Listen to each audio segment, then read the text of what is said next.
Hello, I'm Ryan, and welcome back to A Brief History of Isaac Newton.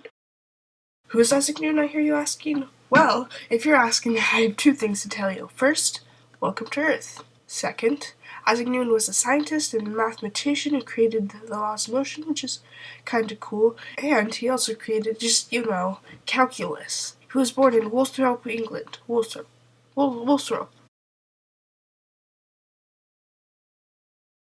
Woolsthorpe. Exactly like I said. Anyway, Newton was born in Woolsthorpe, and he studied at Trinity College.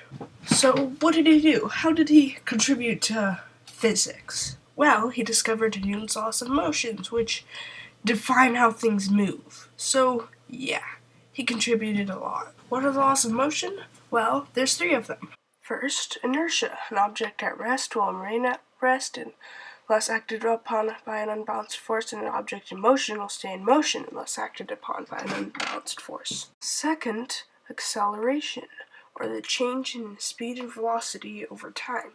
So force equals mass times acceleration is the equation to find the force needed to accelerate an object with a certain mass, a certain acceleration. Finally, the equal and opposites rule. So for every action, there's an equal and opposite reaction. An equation for this is P equals mv, or momentum equals the mass of an object times the velocity. Of course, Newton had inspiration with his discoveries. Edmund Halley found and urged Newton into the study of gravitational force. Galileo Galilei was an Italian polymath who died, leading Newton to later pick up his idea of a mathematical science of motion. Some other people who influenced Newton are Nicholas Copernicus, René Descartes, and Francis Bacon. What was Isaac Newton's stand in life? Well, he was actually very religious and wrote a lot about Christianity. He promoted experiment-based science and distinguished religion and science.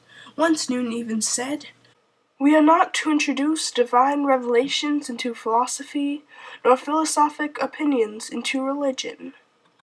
And if you're still confused on what Newton did, here's a timeline of his life and some of his achievements.